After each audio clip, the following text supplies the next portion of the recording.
আসবে তাদের অবস্থা একদম দফারফা হয়ে যাবে। কারোর কান নাই, চোখ নাই, লেজ নাই, হাত নাই, পা নাই।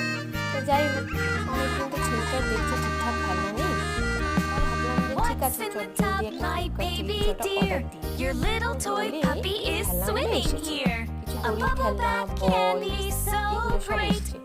তো দেখতে পাচ্ছেন যে সব খেলনাগুলো নিয়ে কত খুশি ও ভাবছে আর কি কোনটা ছেড়ে কোনটা ধরবো, কোন খেলনাটা নিয়ে খেলবে আর বুঝতে পারছে না। তো এই যে অরেঞ্জ আর হোয়াইট কালার দড়ির খেলনাটা ওর বেশ পছন্দ হয়েছে, সাথে রেড কালারের একটা বোন দেওয়া হয়েছে, চিউ বোন টাইপের, সেটাও ওর ভীষণ পছন্দ হয়েছে। এই যে বোনটা নিয়েও খেলা করছে। আর এই যে লাইটিং বল যেটা, সেটা দেখে তো ভীষণ অবাক।